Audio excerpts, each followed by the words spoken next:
Hi, Dakota. How you doing? All right. So great starts. Looking great. Let's take a look.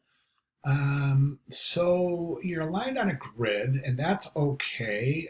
The wavy form I have my receipt paper. I want to talk about that receipt paper. Um,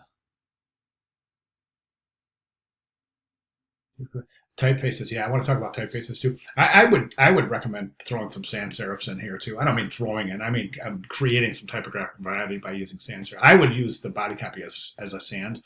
And what I would probably do here is you've got this is a nice combination here. You got this sans up here and then this serif right down here. So that's really good. That's kind of what I'm talking about. I would go sans right here though, because the store closing is a contemporary. It's a contemporary phenomenon, pretty much based on Amazon and online shopping, and we want to address that as well. But being that it's a contemporary phenomenon, I wouldn't use serif typeface kind of points to tradition. And since this is contemporary, I think it would probably make more sense to use a sans serif typeface.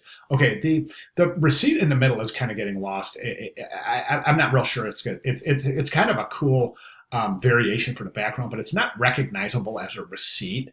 And I don't see a way that you could because otherwise it's going to impede the background. And I'm not real sure it's real important. I love the swirl and the wave, and I think that a closer look it does resemble a receipt, but I'm not too concerned about it impeding the grid, and I'm also not real concerned about strictly adhering to the grid. Try to be a little bit organic here as well. Okay, so we have the first graphic. Right now, I think the top half of the poster from here up is really you're in a super monochromatic. There's not a whole lot of contrast here, so some of your graphics are getting lost.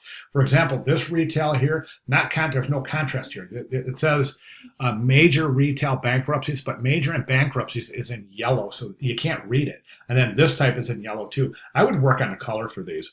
Get them away from that background green and use a different color, and then just try to add more contrast. So this is visible from a distance. These are pretty small. You could increase the size of these and maybe make this graphic a little wider than it is tall. Okay, then we come down to 2013. Here's this is the past 6 years. The average U.S. Citizen has increased their online spending by 1,700, right? But so you're saying this is 2013, but this isn't indicating 2019. And then also maybe try to add some graphics in between. So you have this guy right here from 2013, this guy from 2019, and then something different in between. Maybe a timeline with the different years that has something maybe indicating a upward trend, so that you can have like a chart with an upward trend here in the different years. And you have this graphic here, and then this is the ending graphic with the bar chart associated, right? And then over here, I think, I'm not sure these belong in computers. So this is 16% of shopping done online currently. Actually, I take that back. That's good. That's great. 2026. What does this indicate? What year does this indicate? So this is a little incomplete. So this is saying 2026. So you're saying this is the increase. 16% shopping done online. It's predicted to increase by 2020. Yeah, so let's be a little bit more definitive here. So let's indicate the year on this graphic, and then maybe even again use another upward bar chart or a graph indicating the upward trend. Okay, and then I've noticed nowhere in here are you alluding to what causes this depth of the retail industry. And as we know, it's online shopping. Most of it has to do with our good friends at Amazon. And I think that's a critical factor to factor in here. Okay, then over here, 2018, 85 store closures this year, pale 3,500 additional closures, 5,000, 8,500. Again, let's try to indicate something. So is this 2019? This is 2018. This is 2019. Maybe even project that out to 2022 or something. So you're showing the increased number. I think it might be more interesting to show the 2018 there's 5,000 closings. Yeah, no.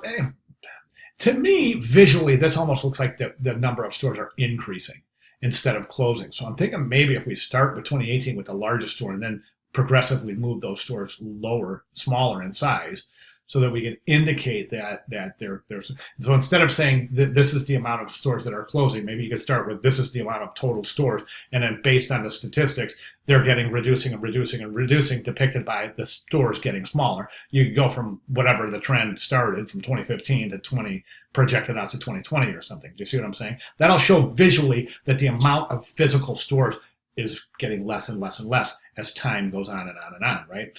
Then over here, this is really misleading here, because right now the whole graphic is saying this is how many stores are closing, this is how many stores are closing, right? Then over here you're saying, okay, this is smaller stores that are opening. So this is a little counterintuitive to the premise, because you're talking about stores closing, then all of a sudden you shift gears and say, okay, these stores are opening. Now I'm not real sure if that stores opened this year with more on the horizon. So yeah, I don't even know if that would include that. It's really, really confusing. And then, okay, so you have 3,500 smaller stores are opening, but then what is this and what is this depicting? Are these stores opening or closing, or what is happening over here? Okay, so again, the color palette, I think just think about contrast, okay? Think about contrast. A really good thing to do is to, well, I don't want you to print this out in color, but if you open the PDF, sit at your workstation, and then reduce the size, you'll mimic the feel of this, of looking at this at a distance, and you'll really be able to judge your contrast therein.